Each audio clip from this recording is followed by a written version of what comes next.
지금 시각 7시 20분입니다. KBS.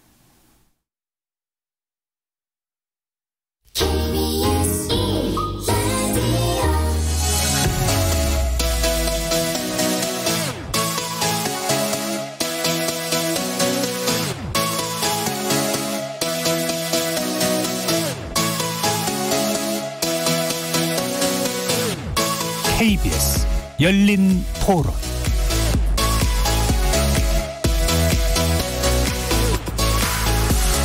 안녕하십니까.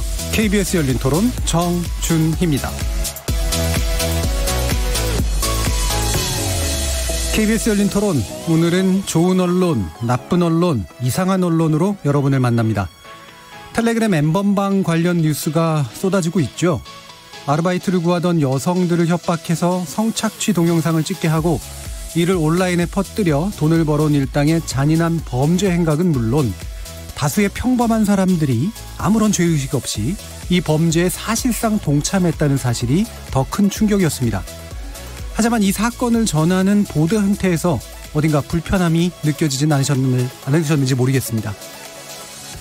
지난 몇 달간 코로나19 국면을 오용하던 언론들이 이제는 N번방이라는 새로운 먹이를 찾아 이동하는 모양인데요. 지나친 범죄 묘사로 피해자를 힘들게 하고 성범죄에 대한 둔감한 인식을 일깨우거나 제도적 제한을 모색하는 데 소홀한 그런 보도가 물 만난 고깃대처럼 몰려가고 있습니다. 두 분의 저널리즘 전문가들과 함께 N번방 사건 보도의 문제점 자세히 살펴볼 테고요. 이어지는 2부에서는 지난주에 이어 종편 문제를 다룹니다. 방송통신위원회가 어제 TV조선과 채널A에 대해 재승인 보류 판정을 내린 결과를 두고 과연 어떻게 이해를 하는 게 좋을지 또 꼼꼼히 짚어보도록 하겠습니다. KBS 열린 토론은 여러분들이 주인공입니다. 문자로 참여하실 분은 샵 9730으로 의견 남겨주십시오. 단문은 50원, 장문은 100원의 정보 이용료가 붙습니다. KBS 모바일 콩, 트위터 계정 KBS 오픈, 그리고 유튜브를 통해서도 무료로 참여하실 수 있습니다. 시민 논객 여러분의 뜨거운 참여 기다리겠습니다. KBS 열린 토론 지금부터 출발하겠습니다. 살아있습니다. 토론이 살아있습니다. 살아있는 토론, KBS 열린 토론. 토론은 라디오가 진짜입니다. 진짜 토론, KBS 열린 토론.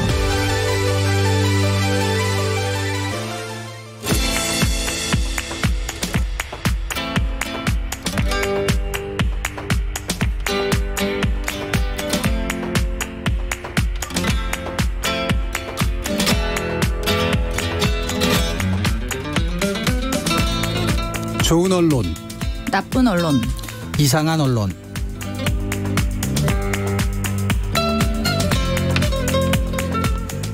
자, 오늘 함께해 주실 두 분의 저널리즘 전문가 그리고 미디어 전문가 소개합니다.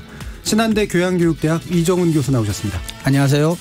그리고 언론인권센터 정치위원이신 우리 정미정 박사 함께하셨습니다. 안녕하세요.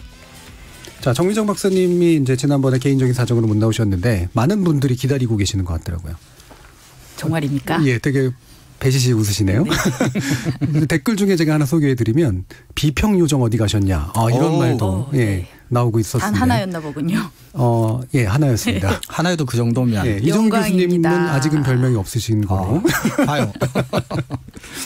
자, 그러면 오늘 이제 좋은 보도, 나쁜 보도, 그리고 이상한 보도를 먼저 이번 주에 관련해서 짚을 텐데요. 아까 소개시켜드렸던 것처럼 텔레그램 N번방 사건을 주로 이제 한번 짚어보면서 이야기를 나눠볼까 합니다. 일단 좋은 보도는 정미정 박사님이 말씀해 주시기로 했는데 어떤 보도입니까? 네,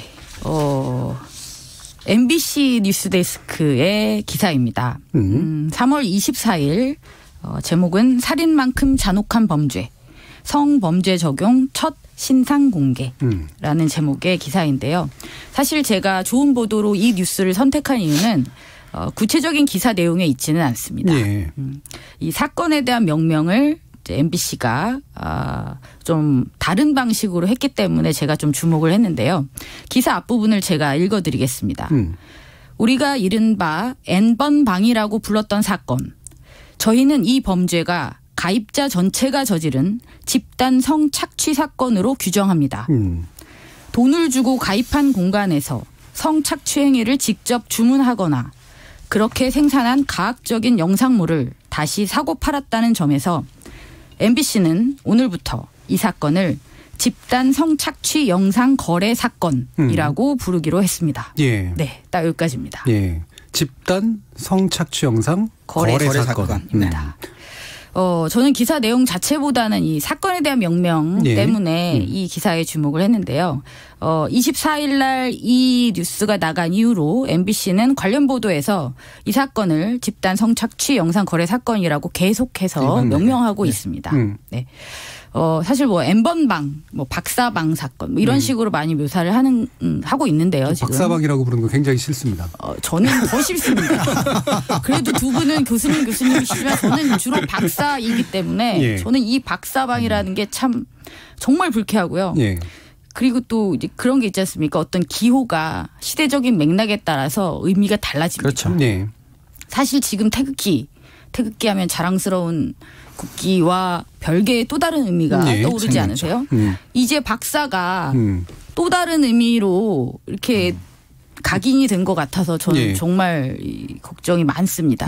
네, 다시 돌아와서 예. 아니, 사실 저도 좋은 보도를 생각했을 땐 그 명명을 떠올랐는데 특정 보도라기보다는 예. 사실 이 명명이 굉장히 중요한 게 어쨌거나 처음 사건을 접하는 사람들은 이름이 주는 그 효과가 굉장히 중요한 그 이름 자체가 그 사건의 본질을 잘 담고 있느냐가 중요한데 그렇죠. N번방 이런 것들은 그 사건의 속성을 전혀 드러내 보이지 예. 않는데 이건 집단 성착취라고 하는 엄연한 범죄행위라는 사실과 그것을 돈으로 거래하는 뭐 이런 것들이 이제 이름이 잘 드러나니까 언론에서 이제 이런 이름을 명명을 하는 것들은 굉장히 중요한 의미가 있다고 저도 생각을 합니다. 예, 실제로 우리도 N번방 사건이라고 일반화되어 있긴 불렀습니다만 말씀처럼 이렇게 부르지 않는 게 좋을 것 같아요. 그렇죠. 맞습니다. 네. 일단 N번방 그다음에 박사방 뭐 이렇게 묘사하는 건 충분하지 않습니다. 충분하지 예, 않죠. 사건이 너무 축소되는 거죠. 지나치게 마치 고 N번방 고 사건 하나였던 것처럼 그렇죠. 특정인에 의한 지금 잡힌 구속된 그 범죄자에 의한 어떤 특정한 사건만으로 사안이 축소될 수 있습니다. 그렇죠. 하지만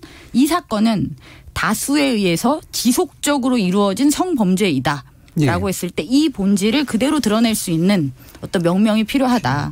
그래서 그런 의미에서 MBC가 이렇게 사건을 이름 지은 것을 저는 긍정적으로 평가하고 싶습니다. 예, 이렇게 그 언론이 이제 의제 설정 기능이라고 흔히 얘기를 하는데 그거 가지고 장난치는 경우도 굉장히 많지만 그렇죠. 이렇게 혼란한 상황에서 문제의 본질이 뭔지를 과감하게 결정해 주는 거 이거는 굉장히 좀 중요한 정기능에 해당하는 그런 것 같고요. 굉장히 좋은 제목 보도 방식인 것 같아요. 예를 들면 성범죄 적용 척신상 공개 이것도 뭐 이 문제는 굉장히 중요한 이슈니까 어쨌든 첫 사례가 됐고 그 이유는 살인만큼 잔혹한 범죄다. 살인 이상으로 또 사실은 잔혹한 범죄일 수 있다라는 본질까지도 기사에 참 그 제목에도 잘 담아놓은 것 같아서 상당히 좋은 이제 그런 규정이었던 것 같습니다. 네. 이정보 교수님 뭐 더 얘기하실 부분 있으신가요? 이 좋은 보도에 대해서? 아니, 뭐 조금 있다가 또 다른 연결돼서 알겠습니다. 왜냐하면 좋은 보도가 이게 나오기가 되게 힘들기 때문에 그렇죠. 예, 좋은 보도 나오면 왠지 좀 더 많이 얘기해 주고 싶어서. 네, 맞습니다. 자, 근데 어쩔 수 없이 또 나쁜 보도 이야기를 해야 됩니다. 네. 이정훈 교수님. 예, 저는 뭐 두 가지를 가지고 와 봤는데요. 하나는 3월 24일자 화요일 조선일보에 실린 몰카 보던 그들 이젠 여중생 몸에 노예 새겼다라는 제목의 기사인데요. 예. 우선은 이 기사 같은 경우는 우리가 전통적으로 이제 언론학에서 말하는 성범죄 관련 사건 보도에서 제일 하지 말라는 보도입니다. 예. 그러니까 불필요하게 구체적으로 선정적인 범죄 사실이나 범죄 내용을 이제 기사화하는 건데요. 기사를 그 해당 부분을 읽어보면은 가위로 신체 일부를 잘라라 등의 지시를 내리고 노예, 박사 등의 단어를 칼로 스스로의 몸에 새기게 했다. 이 같은 장면을 피해자가 셀카로 찍도록 했다.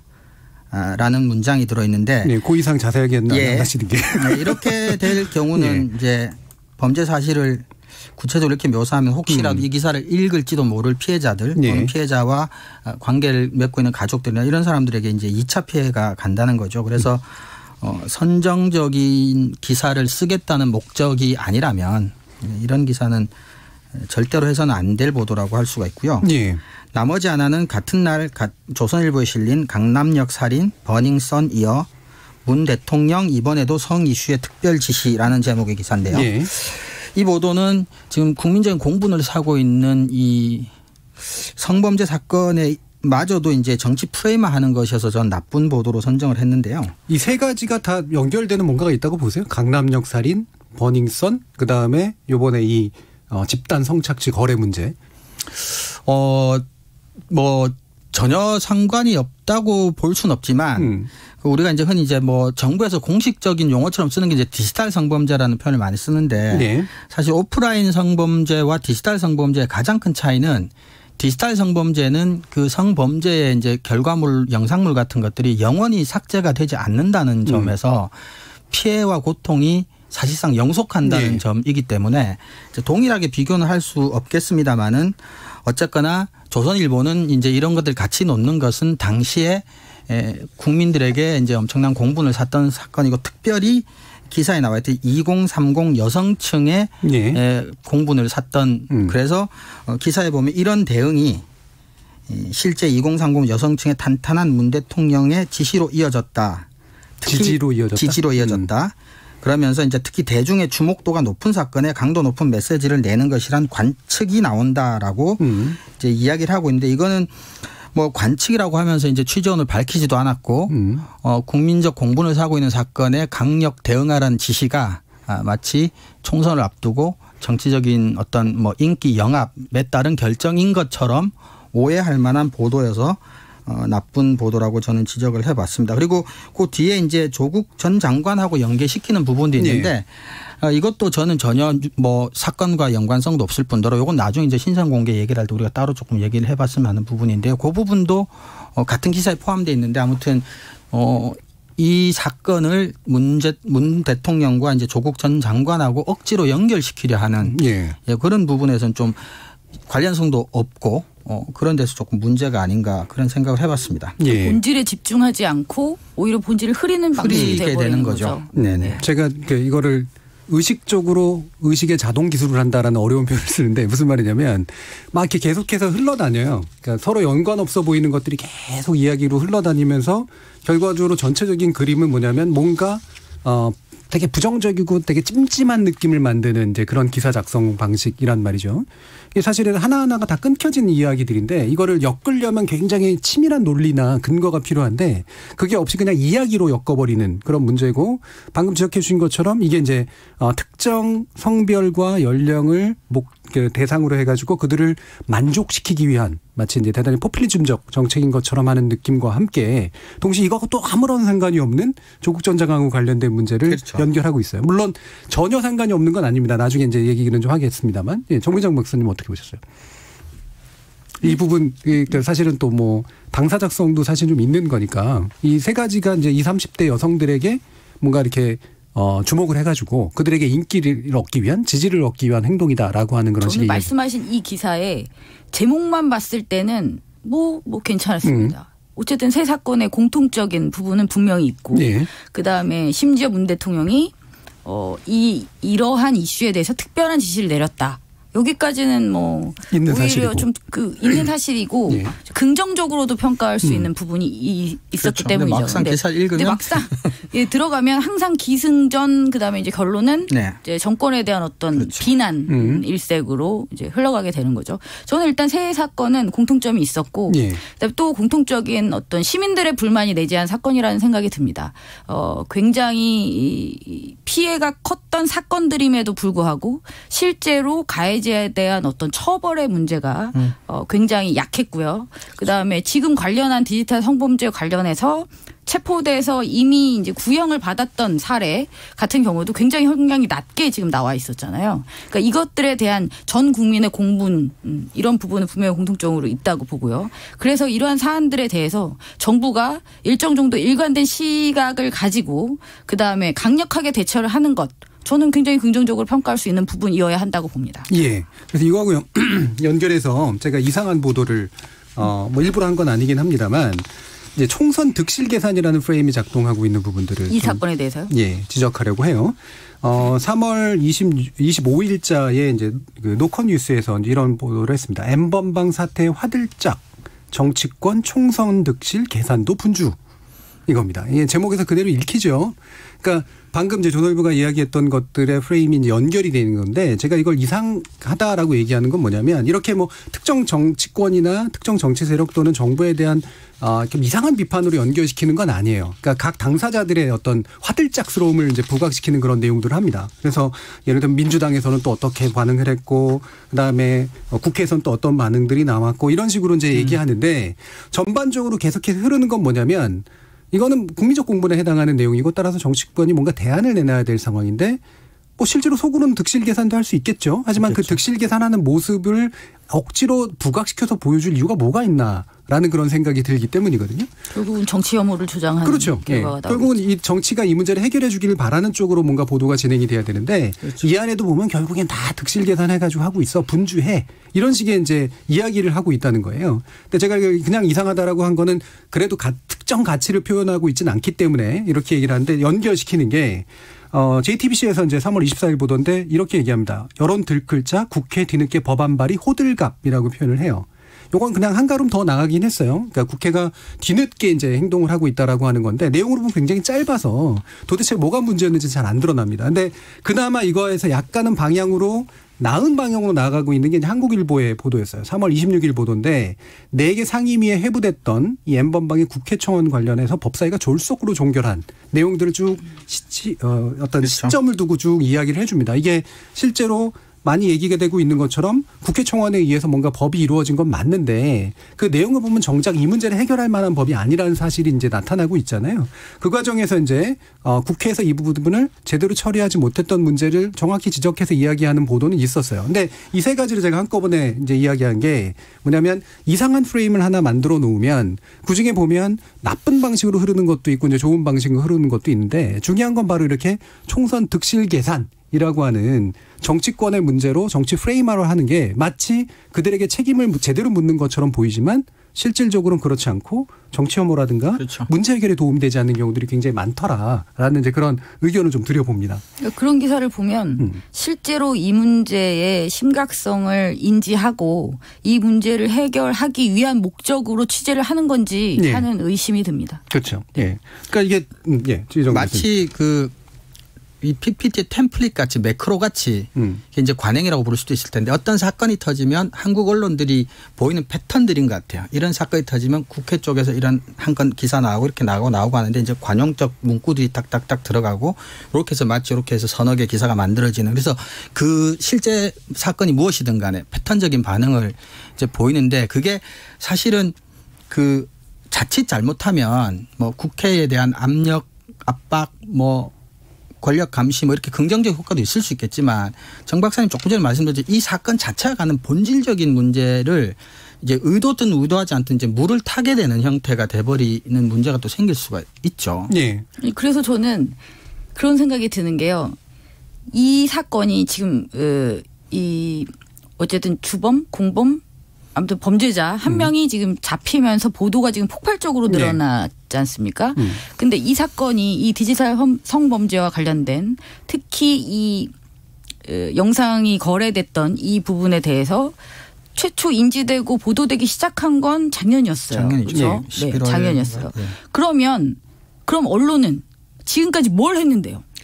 지속적으로 행해진 다수에 의해서 광범위하게 행해진 이 성범죄에 대해서 왜 언론은 관련해서 충분히 다루지 않았는데요? 네.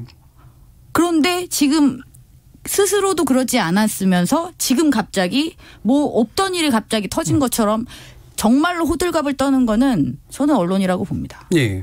그래서 이제 여러 가지 그 음모론도 나왔잖아요. 예를 들면 지금 검찰이 검찰총장 장모건에 관련된 사건을 덮기 위해서 일부러 흘렸더라. 왜냐하면 이미 수사가 진행되고 있었던 거니까 그렇죠. 뭐 합리적인 의심을 충분히 할 수도 있는 부분이고요. 이게 우리나라 이슈 지형이라고 하는 게 어느 하나가 딱 지배적인 이슈가 있으면 다른 이슈가 절대 경쟁을 못하는 그런 현상들이 나타나고 이게 지배적이더라도 법 개선 효과가 잘 안 나타나기 때문에 두 번째, 세 번째 정도의 이슈를 차지해서는 사실은 실질적인 개선을 도모하기 힘든 그런 측면들이 좀 분명히 있거든요. 그래서 이번 국면이 어쨌든 좋은 의도로든 나쁜 의도로든 간에 그러니까 큰 이슈로 떠올랐다면 이 방향을 명확하게 지시하는 보도들이 이제 이어져야 되는 거죠. 아까 MBC가 했던 것처럼 이것이 집단적인 책임을 물어야 되는 그런 사건이고 동시에 플랫폼에 대해서도 뭔가 조치가 필요하고 실제로 이거는 상당히 강한 어떤 법적 조치를 하기 위한 개정들이 이제 수반돼야 된다라는 식으로 이제 문제를 이끌어 가야 되는데 이거를 총선에서의 득실 계산 문제로 그냥 그렇죠. 흩뜨려 버리거나 결국 뭘 하든 간에 그냥 다 이익을 가지고 움직이는 거야라는 식으로 만들어 버리는 보도들이 많았던 것 같아요. 또 한 가지 그래서 이제 우리가 얘기하는 게 이게 이제 폭발하게 된 이유 중에 하나가 바로 이제 조주빈이라고 하는 한 인물의 이제 등장 아닙니까? 되게 악마적인 인물인 건 맞는 것 같은데 문제는 이게 이제 신상 공개 결정에서 아까도 말씀드렸지만 11월 달에 이제 한겨레 보도가 나가면서 사실 굉장히 좋은 보도였죠. 근데 이게 언론 보도가 안 이어지다가 어느 순간 이제 얼굴 공개 여부로 보도가 갑자기 폭발하면서 약간 반발차로 SBS가 얼굴을 공개해 버리잖아요. 이 공개해 버린 결정 언론학적으로 어떻게 보시나요, 정민정 목사님?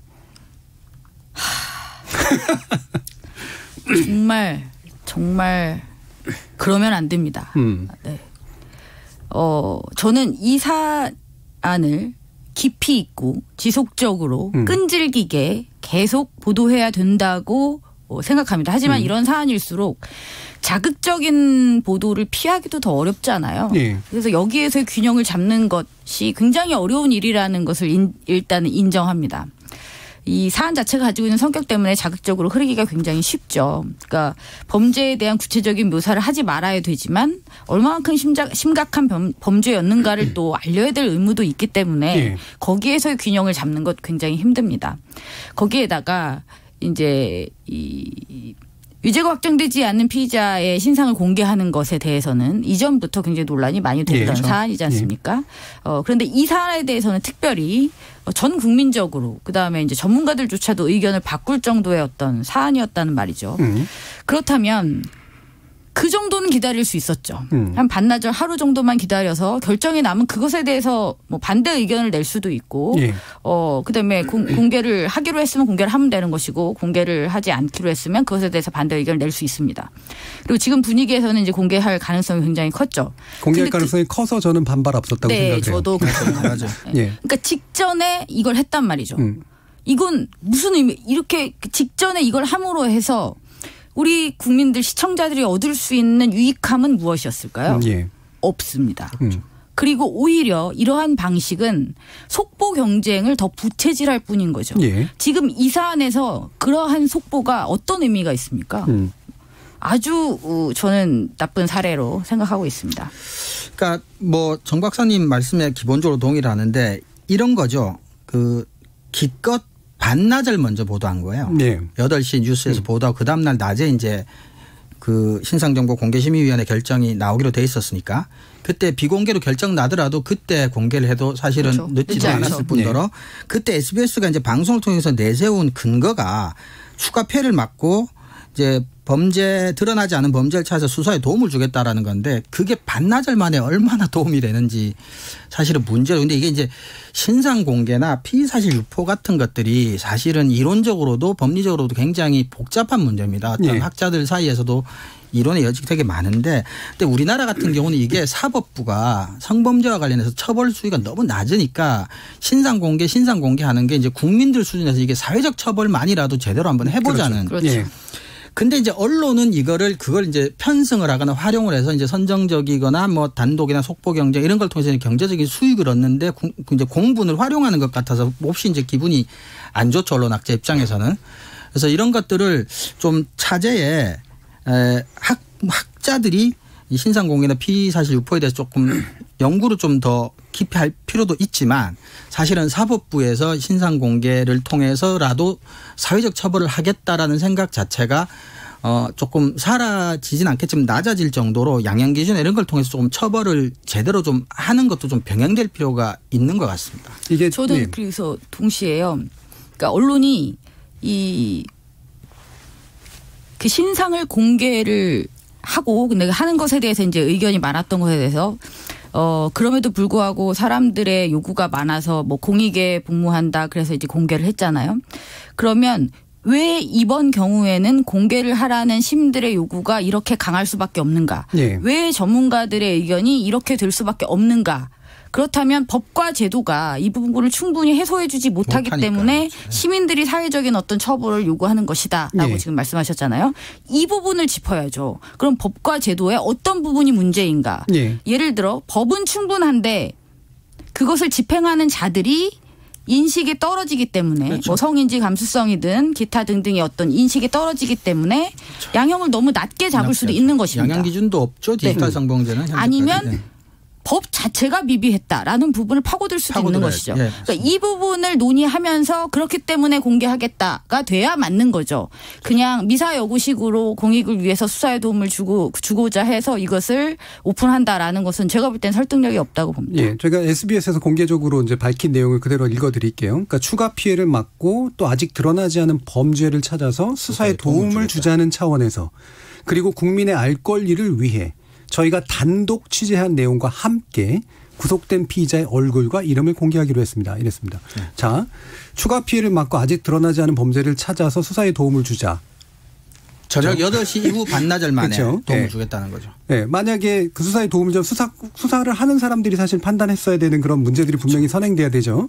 알 권리 이건 너무나 많이 오용되는 개념이기 때문에 굳이 이해하지 않고요. 네. 저는 사실은 얼굴 공개와 신상 공개는 또 다른 문제라고 생각하거든요. 그렇죠.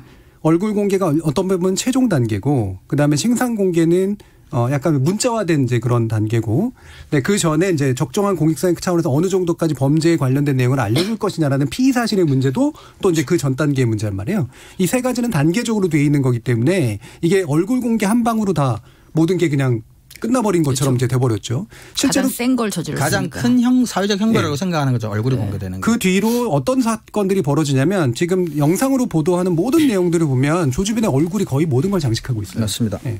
그리고 가뜩이나 이제 그게 악마시켜 이제 버리니까 그 사람이 안 나쁘다는 소리가 지금 아니라 문제의 본질이 뭐였느냐. 집단적으로 이 거래하는 그 과정에서 나타난 이 문제들에 대한 것들이 상당 부분 사라져버리는 이제 그런 현상들이 나타나고 있다라고 얘기할 수밖에 없을 것 같습니다. 그래서 얼굴을 공개하고 그다음에 개인에 집중하고 예. 그 사람의 그러니까 스스로가 악마라고 했잖아요.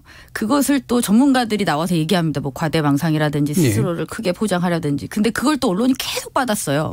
그걸 원했던 거잖아요. 그렇죠. 그걸 전문가가 지적을 했잖아요. 근데 언론은 계속 그렇게 다시 또 쓰고 있는 거예요. 그러니까 범죄자가 의도한 대로 언론이 스피커 역할을 또 해주고 있습니다. 네. 저는 이 부분에 대해서도 좀 인지를 하고 보도에 자제를 했으면 좋겠다라는 생각을 하고 있습니다. 이 신상 공개가 결국은 이제 언론이 개인 신상에 집중된 보도를 한다라는 것으로 자연스럽게 사실은 이 논의가 이어지는데, 근데 이게 사실은 제가 쭉 요 사건 관련해서 보도를 쭉 훑어보면서 과거 이제 관련 보도와 비교해 보면 좀 선정적인 묘사는 확실히 좀 준 것 같은 느낌이 들었고, 네. 이번 관련 보도에서 이제 가장 빈번하게 나타난 문제점은 이제 너무나 개인에 초점을 맞춘 보도가 너무 많다는 거였거든요. 근데 이게 이제 몇 가지 관점에서 심각한 문제인데, 첫 번째는 일단은 범죄가 이상한 나쁜 범죄자 개인에 의해서 일어난다라는 이제 오해를 하게 만드는 거. 그러니까 이 범죄는 조주빈이라는 사람이 악마에서 생기는 거다. 근데 이렇게 되면 범죄가 갖는 사회문화적인 속성에 대해서 시민들이 고민할 수 있는 기회를 이제 못 갖게 될 뿐만 아니라, 이렇게 되면 피해자는 또 어떻게 되냐면 재수없게 그 범죄자한테 걸려서 운 없이 피해자가 된 것밖에 안 되는 형태가 돼버리는 게 논리적으로. 그래서 이건 정말 심각한 문제가 있고요. 두 번째는 가해자가 범죄자인데 가해자한테 가해자 중심의 내러티브를 만들어준다는 거예요. 언론이. 마치 영웅서사처럼. 네. 그래서 이게 휴먼 스토리로 바뀌어버려요. 범죄 스토리가. 우리 이제 언론학에서 이제 뭐 ABC 중에 하나가 선정적이지 않은 사건조차도 휴먼 스토리화하면 선정적이 됩니다. 본능이나 감정에 호소하게 되니까. 근데 언론이 나서서 조주빈의 이제 휴먼 스토리를 만들어주는 거죠.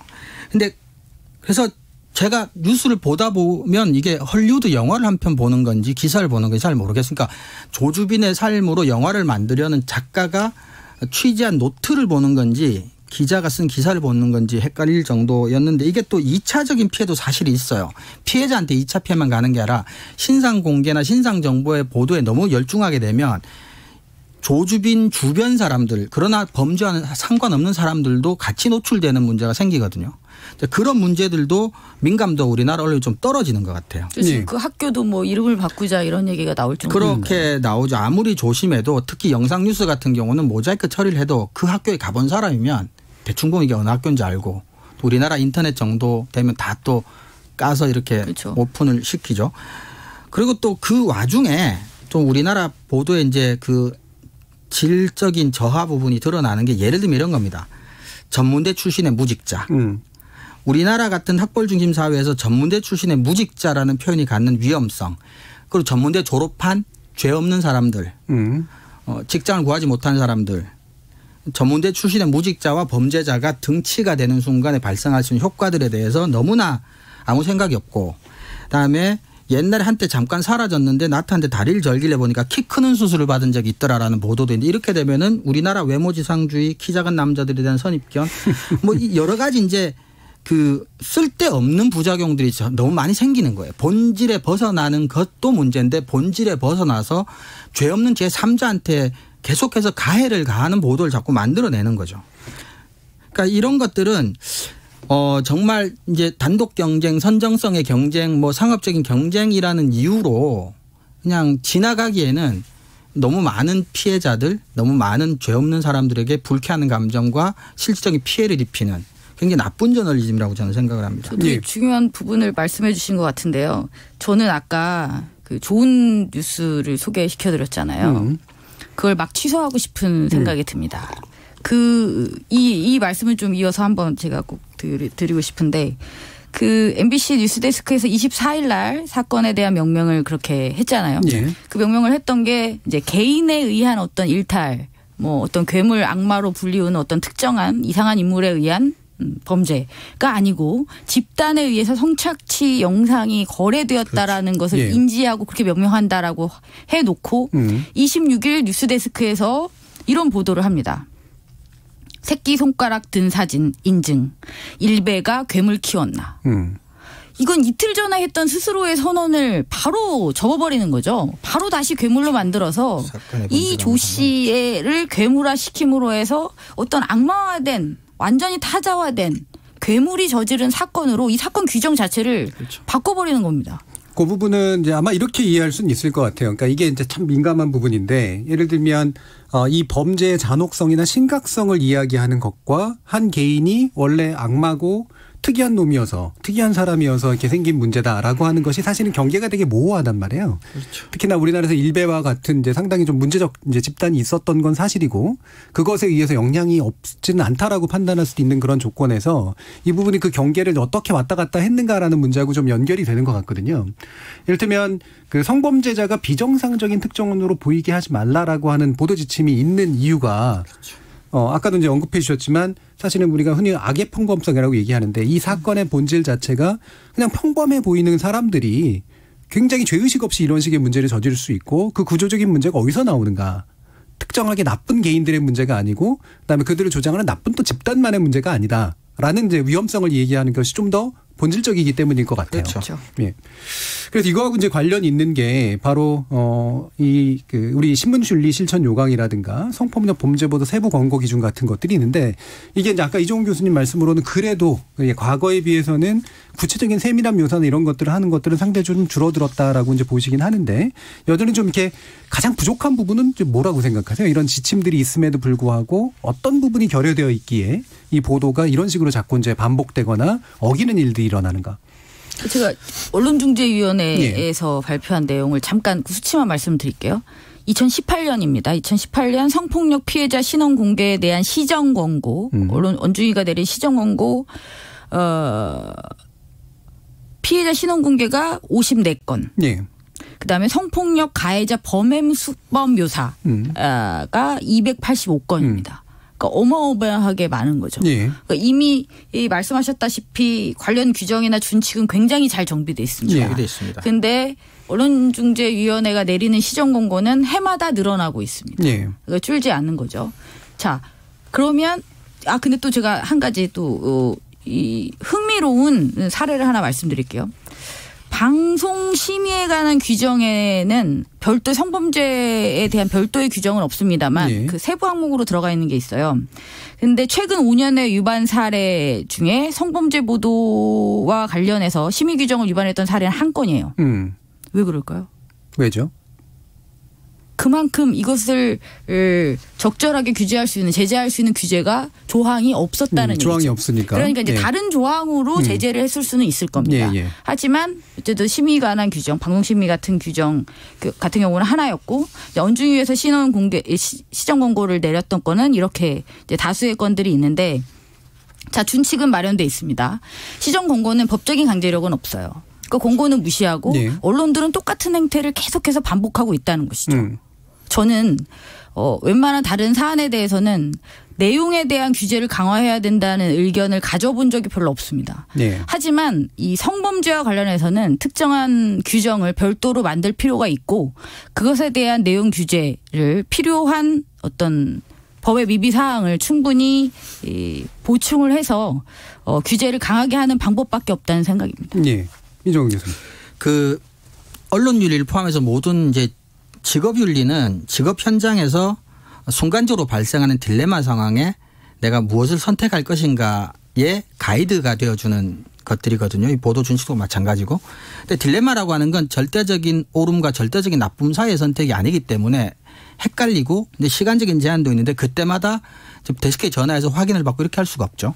그러니까 그래서 이번에 이 여성가족부랑 한국기자협회가 만든 그 성폭력 사건 보도 수첩이라고 하는 것도 이제 수첩이라는 게 굉장히 중요한. 그래서 사실 보도 준칙 휴대성이 굉장히 중요하거든요. 들고 다니면서 바로바로 찾아보고 적용해서 취재하고 보도하고 하는 게 굉장히 중요한데, 근데 우리나라 같은 경우는 이게 그렇게 이제 습관이 안 돼 있는 것 같아요. 습관이라고 하는 게 뭐냐면 어떤 그런 상황에 왔을 때 보도 준칙을 꺼내서 보도 준칙을 확인하고 그대로 한다라기보다는 그냥 우리나라 언론의 역사가 자기가 소속된 언론사가 가지고 왔던 관행 패턴대로 아까 말씀드린 우리 정 교수님께서는 이제 뭐 자동 기술 방식 뭐 이런 식으로 의식의 자동 기술을 얘기하시는데 그냥 이게 패턴대로 하는 것 같아요. 그러니까 이거를 제가 조금 오래되긴 했는데 디지털 언론 윤리 가이드와 관련된 연구 과제를 제가 한번 수행한 적이 있었는데 그때 기자들 대상으로 인터뷰를 해봤을 때 굉장히 충격적인 수치를 제가 정확하게 기억은 안 하는데 그런 보도 준칙이 있다는 사실을 모르는 기자들도 굉장히 많아요. 예.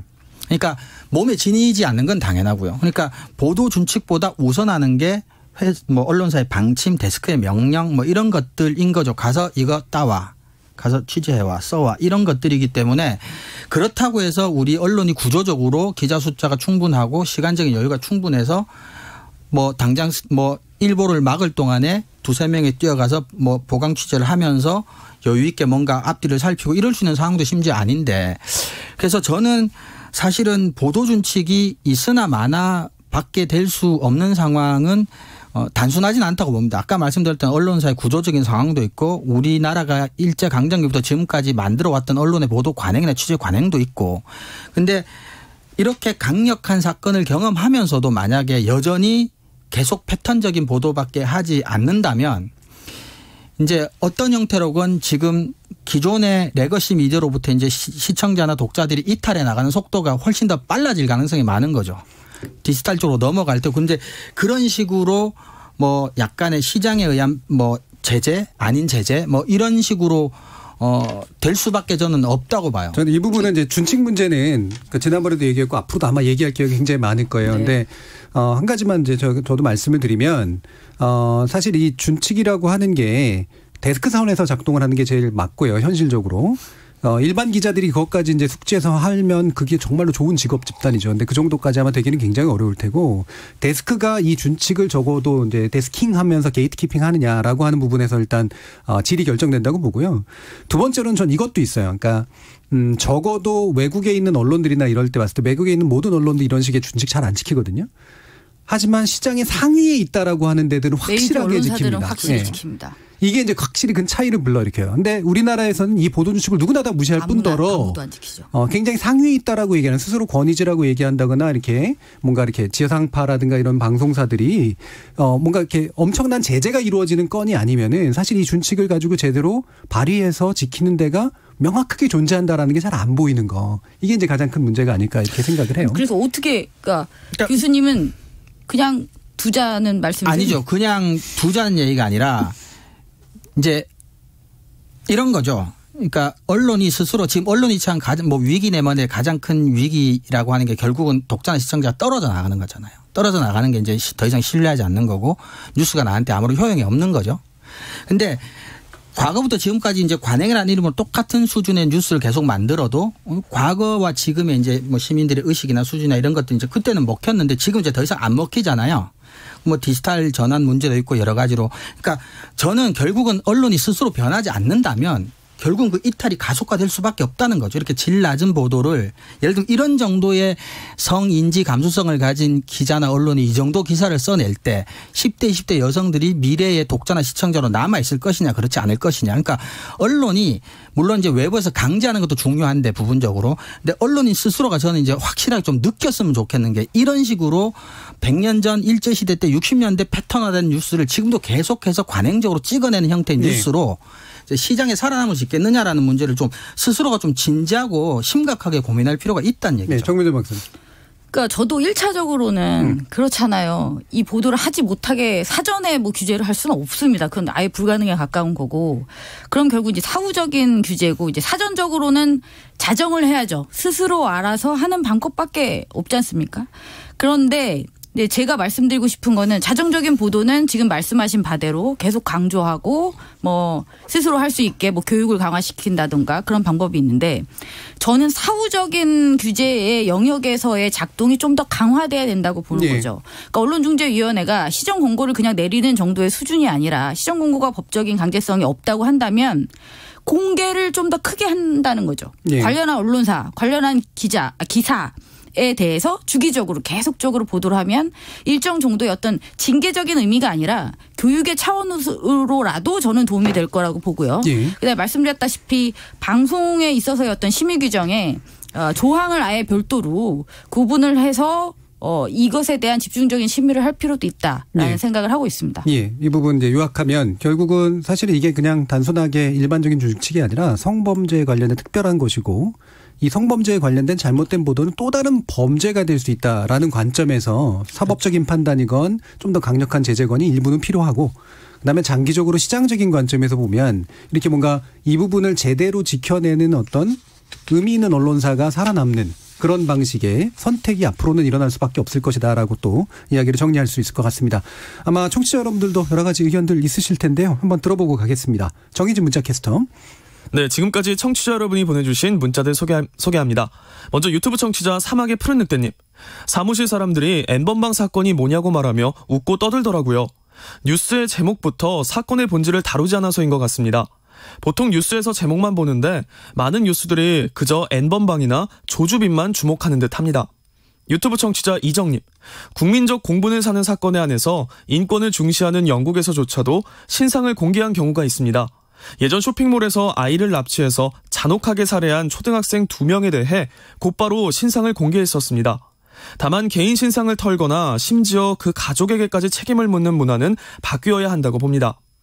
콩 아이디 8222님. 우리나라 법 집행에 있어 공정성과 형평성에 문제가 있다고 봅니다. 특히 성범죄 및 마약범죄에 있어서 형량이 너무 낮을 뿐만 아니라 집행유예가 남발되고 있어서 범죄자가 법을 아주 우습게 여기는 풍조가 만연해 있습니다. 일벌백계 아주 엄하게 처벌해 주십시오. 유튜브 청취자 이선아님. 성범죄에 대한 기존의 솜방망이 처벌을 되풀이해서는 절대 안 됩니다. 라고 보내주셨네요. 네, KBS 열린토론. 이 시간은 영상으로도 생중계하고 있습니다. 유튜브에 들어가셔서 KBS 1라디오 또는 KBS 열린토론을 검색하시면 지금 바로 토론하는 모습 보실 수 있습니다. 방송을 듣고 계신 여러분이 시민논객입니다. 계속해서 청취자 여러분들의 날카로운 시선과 의견 보내주세요. 지금까지 문자캐스터 정의진이었습니다.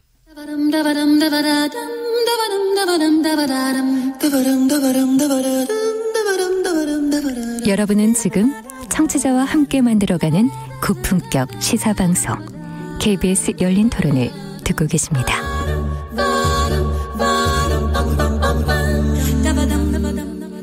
KBS 열린 토론 금요일 코너 좋은 언론, 나쁜 언론, 이상한 언론 2부의 주제는 종편에 관련된 내용입니다. 언론인권센터 정책위원인 정미정 박사 그리고 신한대 교양교육대학 이종훈 교수 이렇게 두 분과 함께하고 있는데요. 종편 이야기 하기 앞서서 아까 정미정 박사님 뭔가 이렇게 한 장의 카드를 더 준비해 주셨던 것 같은데 아쉬운 것 같아요. 네. 한번 소개시켜 주시죠. 제가 영화 하나를 추천드리려고 이번 사건을 다루는 다양한 기사들을 보면서 떠오른 영화가 하나 있었습니다. 이미 보신 분들도 많을 텐데요. 2015년에 개봉한 스포트라이트라는 네. 영화입니다. 아카데미 작품상과 각본상을 수상했었고요. 실화를 가지고 이제 만든 영화입니다. 그러니까 보스턴 글로브라는 언론사의 네. 스포트라이트라는 이제 탐사보도 팀이 이제 6개월 동안 취재 보도한 내용을 다루는데요. 다루고 있는 그 내용이 굉장히 충격적입니다. 그러니까 보스턴 내에 있는 70명이 넘는 사제가 그렇죠. 아이들을 지속적으로 성추행했고 네. 추기경이 이를 묵과했으며 교회 시스템이 이 사제들을 보호했다라는 내용입니다. 그러니까 갈수록 이게 커지는 거죠. 네. 처음에는 몇 명의 사제인 줄 알았더니 나중에 보니까 교회 시스템의 보호를 받고 있었다라는 이 엄청난 사건을 이제 보도를 해서 그 내용을 이제 다룬 영화입니다. 그러니까 영화가 다룬 내용 자체도 굉장히 충격적이었는데 제가 인상적이었던 거는 그겁니다. 이 영화의 어떤 표현 방식이었던 거죠. 네. 보통 이런 내용을 다룰 때는 신부들의 성추행 장면이 구체적으로 묘사되기가 되게 쉽습니다. 네. 근데 이 영화는 그러한 장면이 한 번도 나오지 않습니다. 그러니까 성추행을 하는 신부들의 범죄 행각은 나오지 않고 그냥 아주 담담하게 피해자들과의 대화를 통해서 사건들을 계속 풀어나갑니다. 네. 이건 굉장히 어려운 일이거든요. 영화가 스스로가 가지고 있는 수많은 가능성을 버리고 그걸 이끌어 간다는 것. 저는 이 태도를 언론들이 좀 배웠으면 하는 바람입니다. 네. 그래서 이게, 추천드리고 싶었습니다. 마침 이제 성폭력에 관련된 영화기도 하고 또 이제 언론의 어떤 그렇죠. 이슈를 다루기도 했지만 더더욱 중요한 건 이 영화 자체의 묘사 방식이 그렇죠. 실제로 선정주의로 흘러 수 있음에도 불구하고 전혀 그러지 않았는데도 이 문제의 심각성을 알릴 수 있었던 굉장히 뛰어난 표현 방법이었었다는 거잖아요. 네. 사실 이 얘기가 되게 중요했던 게 아까 우리가 잠시 뭐 뒤에서 얘기 나눴습니다만 이 그 성폭력에 관련된 보도 지침이 굉장히 잘 마련이 돼 있는데 준칙이나 이런 게 그 사례도 굉장히 많고요. 근데 이거를 잘 지키면 좋은데 이게 참 왜 안 지켜질까라고 했을 때 사실은 그런 부분이 있다는 거죠. 이게 너무 세세하게 잘 돼 있으니까 이거를 다 지키다 보면 기사를 쓰기가 굉장히 어렵고 그다음에 이 문제의 심각성을 알리려면 아무래도 이게 잔혹함이라든가 이런 것들을 알려야 되는데 어떡하지라는 고민이 실제로 기자들한테 있다는 거예요. 근데 그건 맞는데 방금 얘기해 주신 것처럼 네. 그게 바로 언론의 전문성이라는 거죠. 그러니까 이렇게 자기가 지켜야 될 걸 지키면서도 원래 본질을 제대로 알려줄 수 있는 묘사 능력이랄까 사건에 대한 취재 능력 그다음에 그걸 보여줄 수 있는 능력 이런 거죠. 예를 들면 좋은 공포 영화는 굳이 귀신 안 보이고 피칠갑 안 보여줘도 무섭게 만들 수 그렇죠. 있듯이 예. 이런 부분에 대한 어떤 굉장히 중요한 함의를 얘기해 주신 것 같습니다. 네. 자, 우리 이제 TV조선 채널A 재승인 문제 가지고 얘기할 텐데 정민정 박사님 지난번에 못 오셨을 때 종편 문제를 한번 다루긴 했습니다. 네. 근데 탄생의 문제는 뭐 또 많이 얘기를 했었고요. 근데 지금은 이제 결국은 재승인 보류 결정을 내린 게 이제 TV조선과 채널A고요. 그 중에 TV조선은 이제 과락이라는 표현을 썼고 아마 청문회 회에 그러니까 불려나가게 될 것 같고요. 채널A는 뭐 결정은 안 됐습니다만 일단 청문회에 끌려나갈 것 같지는 않은 정도의 상태이긴 한데요. 이 과정이 어떻게 해서 진행된 건지 좀 설명을 좀 부탁드릴게요. 네. 그러니까 2019년도에 방송통신위원회가 이 방송사업자 재허가 재승인과 관련한 사전 기본 계획을 의결을 한 바 있습니다. 네. 그러면서 이제 올해 승인할 사업자들에 대한 기본 계획이 나온 거죠. 그 기본 계획에 의하면 몇 가지 좀 달라진 게 있습니다. 그 중에 하나가 그거죠. 이번에 TV조선이 중점 심사 사항에서 과락을 받았던 그 항목, 그러니까 방송의 공적 책임, 공정성, 실현 가능성 및 지역 사회 문화적 필요성 이게 이제 중점 심사 사항 중에 하나인데요. 이 평가 점수가 지금 과락이라고 하는 거는 50%에 미달했다는 겁니다. 그 이전에는 40%였어요. 네. 미달이. 근데 이제 50%로 상향 조정이 된 거죠. 만약에 기존의 기준이었다면 미달되지 않았을 겁니다. 근데 방통위가 재승인과 관련해서 기본 기준을 올려놓으면서 TV조선이 그 항목에 이제 미달을 했다라고 볼 수 있겠습니다. 그러니까 일단 재승인이라고 하는 게 전체 1000점이 부여가 되는데 그중에 650점을 넘으면 일단 재승인이 결정이 되는 거잖아요. 그런데 그렇죠. 다 이제 점수를 넘긴 거죠. 네, 두 방송사가 다 점수를 넘겼지만. 근데 이제 과락이 된 이유는 바로 특정 지역에서의 특정 어떤 항목에서의 배점. 중점 심사 사항이라고 하는 부분에서는 과락이 나면 이제 조건부로 재승인을 하든지 아니면 재승인 취소가 되든지 할 수도 있다는 그게 210점이 배정되는 건데 TV조선이 104.15인가요? 예. 네, 그래서 50점을 못 맞은 것도 100점 만점으로 치면 50%를 못 넘긴 예, 그런 상태였던 것 같습니다. 네, 104.15네요. 예, 예. 네. 자, 그러면 이게 어떤 의미일까도 이제 또 궁금할 것 같아요. 그냥 꽈락이면은 그러면 이제 낙제하는 거야? 그래서 재승인 안 되는 거야? 이렇게 이제 생각할 수도 있고 어떤 결과가 또 있을 수 있는 거죠? 제가 생각할 때는 일단 총점은 650점을 넘겼기 때문에 이제 재승인 거부까지 갈 수는 없을 것 같고요. 그러니까 원칙적으로는 가능한데. 네, 원칙적으로는 가능하죠. 네. 그러기는 힘들 것 같고, 네, 단지 이 공적 책임과 공정성이라는 부분은 이 사회에서 굉장히 중요시 여기는 가치잖아요. 특히 예. 방송에서도 그렇고, 이제 그 부분이 미달했기 때문에 이 부분을 개선할 수 있는 어떤 조건을 걸지 않을까라고 생각하고 있습니다. 이정훈 교수님은 이 결정에 대해서 어떻게 보세요? 근데 저는 궁금한 게요. 지금 3년마다 재승인을 이제 받게 된 지금 세 번째 재승인이죠. 근데 세 번 다 이 방송의 공익성, 공적 책임, 사회적 책임 이쪽 부분은 항상 문제로 제기가 됐었고, 예. 그리고 채널A나 TV조선은 매번 개선 계획을 이제 제출하고 조건부로 승인을 받았는데, 예. 이제 9년째 계속해서 동일한 문제를 지적을 받고 또 계속해서 뭔가 이번 개선 계획은 아직 공개가 안 됐지만, 그러니까 이제 이게 지금 TV조선하고 채널A가 조금 좀 심각하게 받아들일 부분이라고 생각을 합니다. 사실은 특히 이번에 이제 국민들의 목소리가 직접적으로 들어가게 되어 있는데 예. 아마 국민들도 어쨌거나 채널A 특히 TV조선 같은 경우는 방송이 어떤 공익성이나 뭐 이런 데서 좀 심각한 문제가 있다고 실제로 국민들도 느낀 게 아닌가라는 짐작이 예. 이제 가능한데 좀 그런 부분은 좀 많이 아쉽습니다. 반복적으로 문제가 나타난다는 게. 심각하게 받아들여야 되는데 또 심각하게 받아들이라고 요구하는 게 맞냐라는 게 국민적 감정일 수는 있을 것 같아요. 특히나 이제 여기에 대한 불만이 많으신 분들 같은 경우에는 그러면 예를 들면은 재범 3범 아니냐, 점수는 전체적으로 넘었다고 하더라도 계속해서 지적하는 문제가 안 고쳐졌으면 뭔가 페널티가 더 강해야 되는 거 아니야라는 그런 심리가 당연히 있을 것 같거든요. 이 부분은 어떻게 보세요, 정도? 네, 저는 그러니까 국민 감정은 굉장히 안 좋은 것 같습니다. 네. 하지만 어쨌든 현실적으로 종편이 지금 점수를 받은, 그러니까 방송평가대행이 받은 점수를 뜯어보면. 예. 이전에 최초 승인 이후에 초기에 나타났던 그 정말 심각한 막말 오보 편파 방송으로 지적을 받아서 법정 제재를 뭐 수십 건씩 받았었어요. 네. 그건 일단 어느 정도 많이 감소가 되었습니다. 그러니까 그것을 사업자 스스로는 이제 성과라고 보는 거죠. 네. 근데 그게 국민의 눈높이에는 못 미치는 거는 사실입니다. 여전히. 아니 그럼에도 불구하고 지금 홈페이지 방통 홈페이지를 가면 국민이 묻는다 일부를 볼 수가 있게 되어 있어요. 예. 그럼 거기를 보면 굉장히 거친 표현들이 막 있습니다. 종편 재승인은 해주면 절대 안 되고 뭐 방통위에 대한 어떤 비난, 종편에 그렇죠. 대한 비난, 이것은 무조건 거부해야 된다. 뭐 이런 의견들이 굉장히 많은 거죠. 그 근거가 대부분 다 공정성에 대한 이야기를 들고 있어요. 예. 하지만 어쨌든 사업자는 재승인을 거치면서 여러 가지 제도적인 내부 시스템을 만들어 놓은 건 사실입니다. 다양한 어떤 프로그램을 진짜 폐지하기도 했고요. 예. 출연자를 출연 정지시키기도 했고요. 실제로 법정 제재 건수를 줄이기도 했죠. 근데 그렇게 해서 실제로 나아졌느냐? 에 대해서는 이제 모두의 어떤 판단이나 평가는 다를 수 있을 것 같습니다. 저도 교수님이 지적하셨듯이 이게 과연 어떤 이 규제기관의 어떤 강제력으로 해결할 수 있는 문제인가 예. 하는 것은 계속 좀 의문입니다. 그러니까 과연 이게 어떤 조건을 부과한다고 해서 달라질 수 있을까요?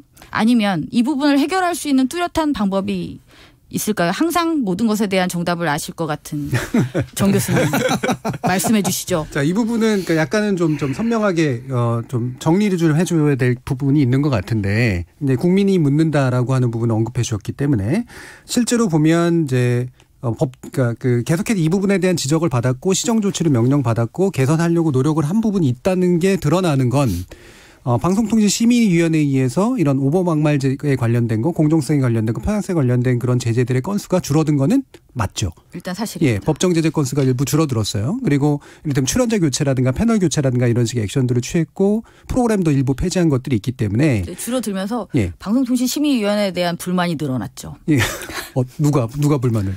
뭐 일부 시민단체와 시청자들의 불만이 늘어났죠. 그 심의위원회의 판결에 대한 그렇죠. 의결에 대한 불만은 또 늘어나고. 그거는 또 이제 방송통신심의위원회가 제대로 결정 못한 거 아니냐는 그런 불만도 좀 일부 있었고요. 어쨌든 법정 제재 건수 자체는 좀 줄어들어서 스스로는 나는 개선을 했어라고 얘기할 수 있는 근거가 없지는 않은 그런 상태다. 않습니다. 그럼에도 불구하고 왜 똑같은 부분에서 과락이 나왔느냐라고 하면 국민이 묻는다에서 굉장히 많은 불만들이 제출이 됐고 그다음에 그 제출에 대해서 만족스러운 답변이 사업자로부터 나오지 않았다라고 하는 게 점수로 반영됐을 가능성이 높다는 말이죠. 그거밖에 없습니다. 지금으로서 추측할 수 있는 건. 추측할 수 있는 건 그거밖에 없죠. 뭐 확실한 건 아니겠지만 정보가 나온 게 없으니까. 결국에는 이제 우리가 그러니까 아무것도 안 변했는데 왜 이 부분에서는 계속해서 똑같은 문제가 나와라기보다는 일부의 변함들은 있고 따라서 과락에 나오는 요인들은 국민의 불만에는 못 쫓아가고 있는 수준인 거다라는 정도로 일단은 정리는 해볼 필요는 있는 것 같아요.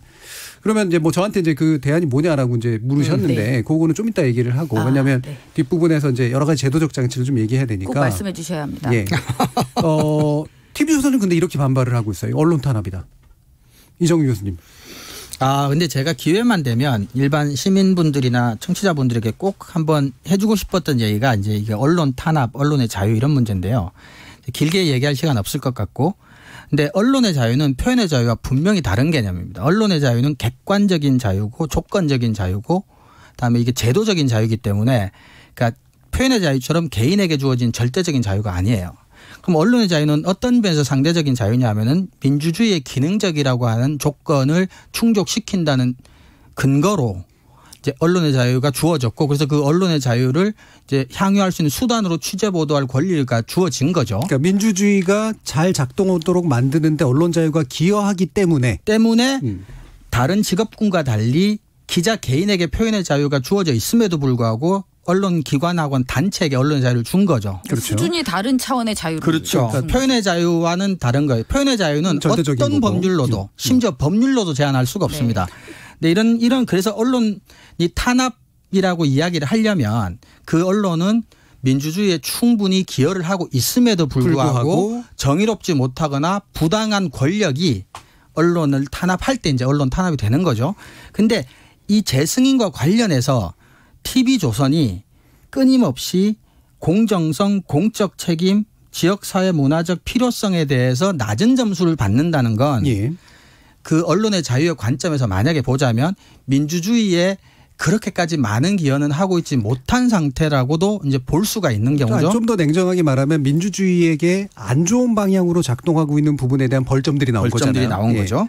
그런 점에서 TV조선이 이제 언론 탄압이라고 이야기를 하는 것은 이제 우리나라 언론의 이제 뭐 고질 중에 하나지만 이제 60, 70년대에 만들어진 이제 독재 권력이 있고 언론이 정말 그 탄압을 받았을 때 가지고 있었던 프레임을 이제 지금도 계속해서 관습적으로 습관적으로 쓰는 게 아닌가. 근데 시민들께서는 표현의 자유와 언론의 자유를 정확하게 구분해 주시기 바라고 언론의 자유는 표현의 자유처럼 어떤 조건으로도 막을 수 없는 절대적인 권리는 아니라는 부분을 정확하게 좀 아셨으면 좋겠습니다. 언론 탄압이라기보다는 민주주의에 자꾸 안 좋은 방향으로 작동하고 있는 것에 대한 제재의 수단인 건데 그걸 언론 탄압이라는 방식으로 이제 프레임하고 있다는 말씀이고요. 한 가지만 더 말씀드리면 재승인 제도도 마찬가지입니다.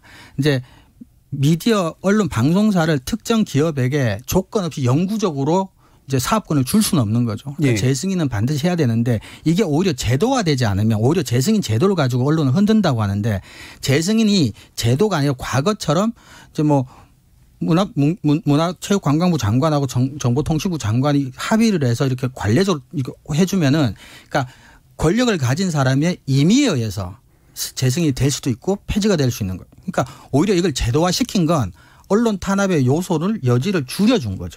그래서 사실은 이 부분은 그냥 한마디로도 이제 반박이 가능한데요. 그러니까 기존 정부, 그러니까 지금의 정부가 아닌 기존 정부에서도 이미 낙제점들을 받아왔어요. 그 2번이나. 그래서 이거를 지금 정부에서 유난히 언론 탄압을 한다라고 얘기하는 것은 여러 가지 면에서 안 맞고요. 바로 이제 이 부분도 지적을 해보죠. 그러니까 결국은 우리 사회에서 이 종합편성 채널 우리가 지난번에도 말씀드렸습니다만 지상파가 자꾸 이제 종합편성 채널 욕하는 것처럼 이렇게 되는 건 아니어야 된다고 생각을 하고요. 과연 이 종합편성 채널이 보여주고 있는 것이 우리나라 민주주의를 위해서 좋은 언론들을 위해서 어떤 기여들을 하는가라고 하는 건데 일부에서 이런 식의 이제 문제 제기를 한다는 거죠. 뭐냐면 신문과 방송을 같이 운영하는 그런 기업들이 결국 과도하게 우리나라 언론에 어떤 특정한 방향으로의 여론에 영향을 미치면서 결국에는 종편 사사라고 하는 것이 특히나 이제 정치적으로 보수 쪽에 이제 많이 치우쳐 있는 그런 부분 거고 또 메이저 또 보수 언론사이기도 하니까 이런 구조를 만들어낸 것 자체 그리고 이 구조가 돌아가는 것 자체는 좀 문제가 있지 않느냐라는 그런 이제 지적들을 하기도 한단 말이에요. 저도 일부는 동의하고 일부는 동의하지 않는 부분도 있는데 여기에 대해서는 정의정 말씀 어떻게 보세요? 어떤 문제를 지금 신방 경영 자체를 신방 경영이 가지고 있는 어떤 부정적인 효과라든가 아니면 이런 이제 뭔가 보수 편향적인 어떤 신문사들이 결국은 방송도 이제 같이 운영하면서 생기는 어떤 부작용들이나 이런 것들에 대한 비판적 시각에 대해서는 어떻게 답을 한번 해보실 수 있냐는 거죠. 일단 처음에 신방 겸용을 허용할 때 가장 이슈가 되었던 게 바로 그런 거죠. 신문이라는 게 가지고 있었던 어떤 정파지로서의 어떤 특성이고 그리고 신문 같은 경우는 어떤 규제, 웬만한 규제는 다 받지 않습니다. 네. 굉장히 자유롭게 쓸 수 있는 어떤 매체죠. 하지만 방송은 기본적으로 규제 산업입니다. 그리고 굉장히 중요한 가치가 있죠. 공정성이라고 하는 어떤 가치를 굉장히 중시하는 어떤 영역입니다. 그러니까 어떻게 보면 신문이 좀 더 색깔이 뚜렷하다면 방송은 좀 무색무취한 그런 경향이 좀 많이 있는 거죠. 근데 이렇게 완전히 성격이 다른 두 개의 매체를 동시에 이제 경영을 하게 됨으로써 우려할 수 있는 여러 가지 요소들은 저는 인정할 만하다고 봅니다. 그리고 지금 그것이 종편의 어떤 시사보도 프로그램을 통해서 많이 드러나고 있지 않는가. 우리가 신문에서 보았던 것과 비슷한 어떤 방식의 편향성 예. 그것이 지나치게 이제 강하지 않는가라는 문제 제기 뭐 이런 것들이 많이 있죠. 근데 저는 여기서 좀 더 걱정이 되는 거는 어떤 신문에서의 어떤 정파성이 이쪽에 그대로 투영되는 부분 말고도 지금 이 종편에서 문제되는 것 중에 하나는 지나치게 품질이 떨어진다라는 게 오히려 예. 더 크다는 거죠. 예. 그러니까 사실 편향이라는 건 숨기기도 힘들고 정말 공정하다라는 것도 이룰 수 없는 가치처럼 굉장히 어려운 일입니다. 하지만 품질은 다르거든요. 그렇죠. 프로그램의 품질을 어떻게 만드느냐. 만약에 누군가를 비판해야 한다면 명확히 사실에 근거한 것을 가지고 제시를 하고 비판을 하면 됩니다. 근데 지금 TV조선에서 항의하는 것과 같은 어떤 그런 방식이요. 그러니까 품격이 떨어진다고 점수를 안 주거나 아니면 그것에 대해서 문제 제기를 했을 때 나를 억압하는구나라고만 받아들인다면 예. 발전이 없는 것이죠. 지금 왜 사업자 스스로 생각하는 것과 시청자 다수가 생각하는 것과의 괴리가 이렇게 큰가에 대해서 저는 숙고하는 계기가 되었으면 좋겠다는 생각입니다. 그러니까 상대적으로 사실은 방송이 허가산업 내지 승인산업으로서 가지고 있는 특성상 그렇게 정파적 견해를 자유롭게 드러낼 수 있는 신문과는 다를 수밖에 없음에도 불구하고 이 안에 이제 특정 정파적 신문적 편향이 그대로 방송으로 유입되게 방치한 것 자체는 일단 문제지만 네. 그거보다 더 중요한 문제는 그로 인해서 방송이 가지고 있는 전반적인 품격이나 질이 떨어지고 있는 것이 훨씬 더 이제 문제라고 보고. 그러니까 정부를 비판하기 때문에 탄압받는 게 아니라는 거죠. 그렇죠. 예, 이정훈 교수님. 예, 저도 비슷한 생각입니다. 우선은 품질 문제를 말씀해 주셨는데 이제 제가 제일 아쉬운 부분은 품질이 낮은 저널리즘은 이제 시장에서 어떤 형태로건 이제 체크를 받고 반응을 받으면 사실은 뭐 정부고 뭐고 이제 간섭이고 뭐고 규제고 뭐고 할 필요 사실은 없는데 우리나라 언론이 가장 큰 문제는 언론의 품질이 시장에서 이제 수익적인 반응하고 이렇게 연동이 잘 안 된다는 얘기. 즉 시장 바깥에서 작동하는 수입이 너무 많은 거예요. 협찬이라든지 보험성 광고라든지. 그러니까 시장이 작동하지 않는 상태에서 언론이 할 수 있는 추구할 수 있는 게 이제 수익이 아니라면 이제 정치적 영향력을 추구할 수밖에 없게 되고 그것도 이제 시장 바깥에서 수익하고 어느 정도 연관이 되겠죠. 그러면 종편이 초기에 이제 수익이 나지 않고 적자 자본 잠식 들어갔을 때 할 수 있는 선택이라고 하는 게 이제 돈은 적게 들면서 정치적 영향력을 행사할 수 있는 포맷이나 내용을 찾았을 거라는 짐작이 가능한데 그때 당시 이제 집권 여당 생각해 보면 지금과 같은 형태의 어떤 그런 정치로 편향된 시사 정치 토크쇼였을 것 같아요. 제작비도 적게 들고. 근데 이제 슬픈 건 그런 것들이 보수적이어서 문제가 아니라 정 박사님이 말씀하셨지만 굉장히 질이 낮은 저널리즘이라는 거죠. 네. 근데 그것이 어떤 형태로건 이제 시장에서 제대로 정리가 안 되는 부분이 이제 재승인한테까지 가는데 재승인은 또 재승인이기 때문에 갖는 부담은 있을 것 같아요. 네.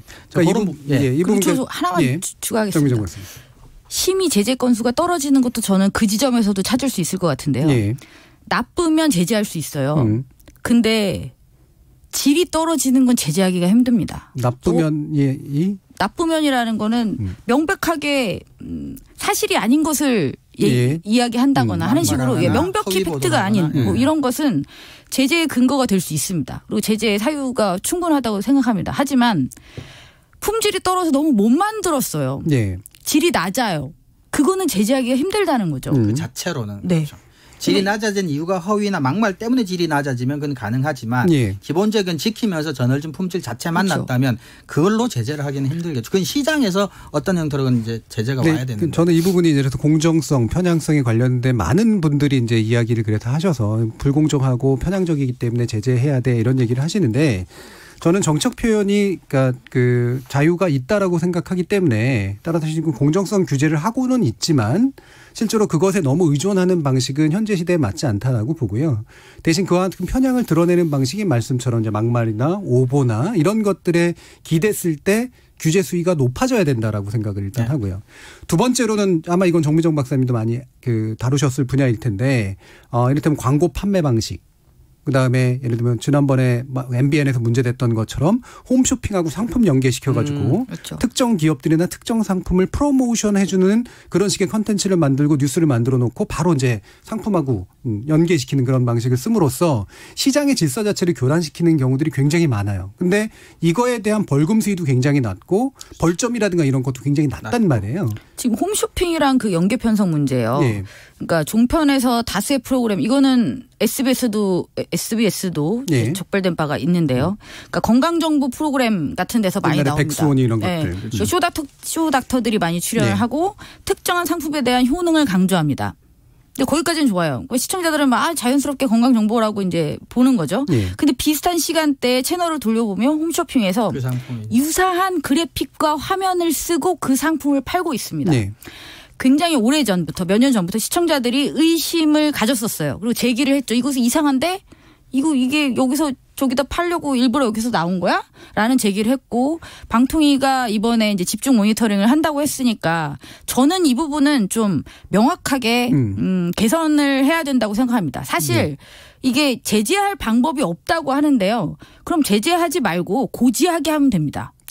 고지를 이거 돈 받은 상품입니다. 그거 얘기하면 되죠. 왜 우리 인터넷에 블로그에서도 돈 받고 쓰는 글은 상품을 제공받았습니다라고 명시하게 돼 있잖아요. 인터넷의 규제 수준보다도 훨씬 더 낮아요 지금. 근데 방송에서 지금 와 이건 되게 중요한 정보야라고 하면서 사실은 돈 받고 했던 돈 받았다는 얘기를 쓰면 됩니다. 그럼 시청자들이 다 알아들을 거고 저는 굉장히 이렇게 쉬운 방법이 있다고 생각합니다. 그래서 함부로 정치적 편향성이나 공정성 문제 가지고 그냥 규제하는 것이 전 좋은 방법이 아니고 그 편향을 나타내면서 하는 행동들 가운데 그릇된 근거와 허위 사실이라든가 이런 것들에 의해서 만들어지는 건 방금처럼 이런 경제적 거래 관계에서 생기는 아주 지극히 안 좋은 일들에 대해서 벌점의 수준은 놓치든 벌금의 수준을 높여서 시장을 정상화하는 방법들이 좀 필요하다라는 거고요.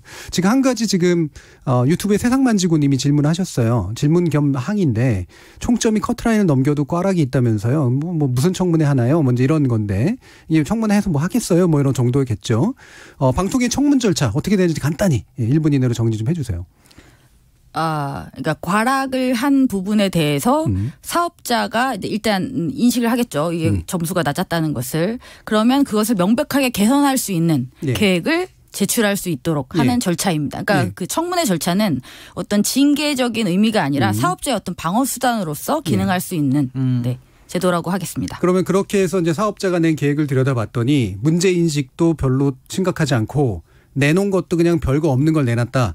그러면 사실은 방통위가 좀 더 구체적이고 좀 강력한 조건을 부과할 수 있다고. 그렇죠. 그게 이제 조건부 재승인에 연관된. 그래서 조건을 아예 강제적으로 이런 걸 해라라는 식으로 뭔가 개선을 유도하는 방식도 가능하다라는 거죠. 이론적으로는 아웃될 수도 있는 거고요. 그 그런 가능성은 높지 않습니다. 굉장히 낮다고 봐야 되겠죠. 알겠습니다. 그래서 청문 절차 자체가 규제라기보다는 바로 개선 가능성을 따지는 그런 자리다라는 것을 아마 이해해 주셨으면 좋겠습니다.